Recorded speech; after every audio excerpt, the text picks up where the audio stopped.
የማቴዎስ ወንጌል ምዕራፍ 3 ከቁጥር 13። ከዚያም ጊዜ ጌታ ኢየሱስ ከዮሐንስ ሊጠመቅ ከገሊላ ወደ ዮርዳኖስ መጣ። ዮሐንስ ግን እኔ ከአንተ ልጠመቅሻለሁ፣ አንተ ወደ እኔ ትመጣለህን ብሎ አይሆንም አለው። ጌታ ኢየሱስም መልሶ እንዲህ አለው፣ ታላቅ ደስታ ለእኛ ነውና እውነቱንም ሁሉ ልፈጽም ይገባኛልና አንድ ጊዜ ተው አለው። ከዚያም በኋላ ተወው። ጌታ ኢየሱስም ከጠመቀ በኋላ ያን ጊዜውኑ ከውሃ ወጣ።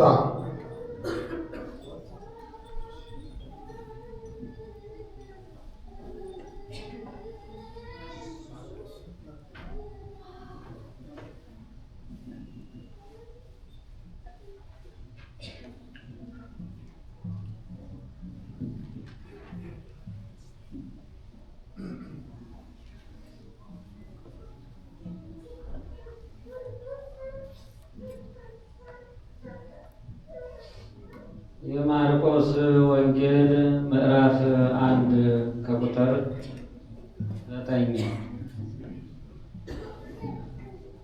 ያን ጊዜ ጌታ ኢየሱስ ከገሊላ ናዝሬት መጣ።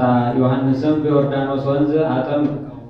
ከውሃው በወጣ ጊዜ አየ፣ ሰማይ ተከፈተ፣ መንፈስ ቅዱስም በርግብ አምሳል ወርዶ በራሱ ላይ ተቀመጠ። ከሰማይም የምወድህ ልጄ አንተ ነህ፣ አንተን መረጥኩ የሚል ቃል መጣ። ያን ጊዜ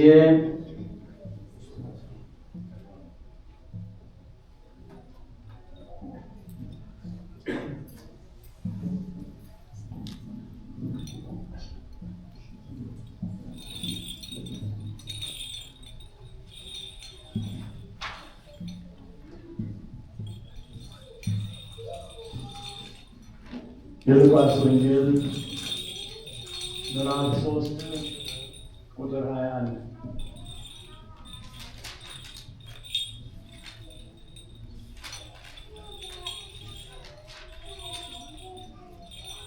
ሕዝቡ ሁሉ ከተጠመቁ በኋላ ጌታ ኢየሱስ ተጠመቀ። ሲጸልም ሰማይ ተከፈተ፣ መንፈስ ቅዱስም የርግብ መልክ ባለው አካል አምሳል በራሱ ላይ ወረደ። ከሰማይም የምወደው ልጄ አንተ ነህ፣ አንተን መረጥኩ የሚል ቃል መጣ። ከኦሪት ከነቢያት አንዲት ቃል ከምትወርድ የሰማይና የምድር ተባለ። ጌታ ለቀረበ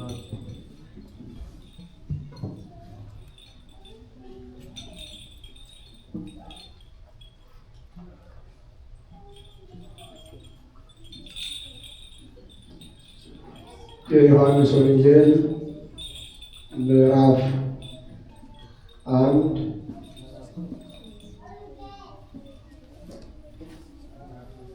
3 ነው። ምዕራፍ 3 ቁጥር 1 ነው።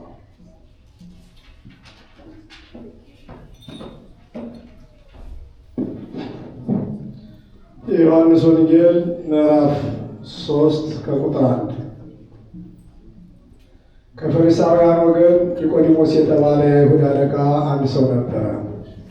እርሱ አስቀድሞ በሌሊት ወደ ጌታ ኢየሱስ መጥቶ እንዲህ አለው፣ መምህር ልታስተምር ከእግዚአብሔር ዘንድ እንደመጣህ እናውቃለን።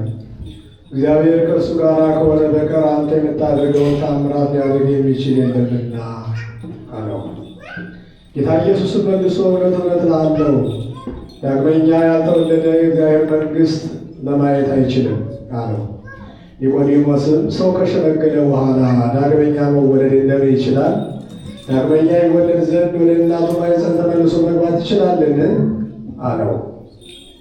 ጌታ ኢየሱስም መልሶ እንዲህ አለው፣ እውነት እውነት እልሃለሁ ዳግመኛ ከውኃና ከመንፈስ ቅዱስ ያልተወለደ ሰው ወደ እግዚአብሔር መንግሥት ሊገባ አይችልም። ከሥጋ የተወለደ ሥጋ ነውና ከመንፈስም የተወለደ መንፈስ ነውና፣ ስለዚህ ዳግመኛ ልትወለዱ ይገባቸዋል ስላልኩህ አታድንቅ።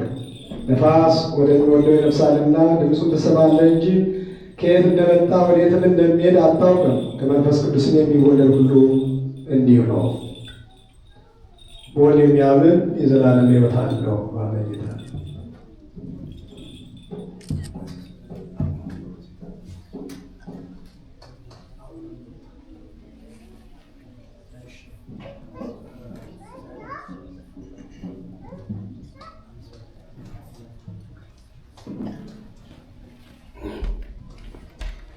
ሃሌሉያ ሃሌሉያ ሃሌሉያ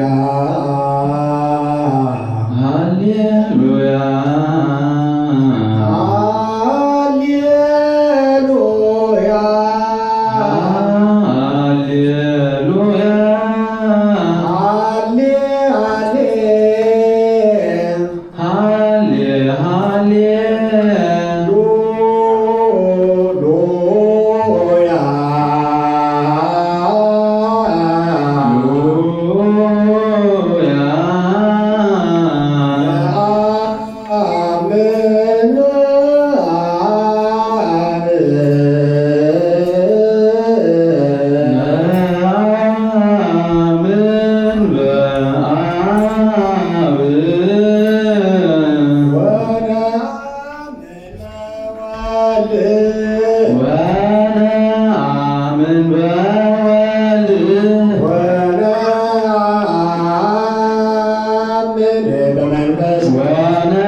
ነቢያ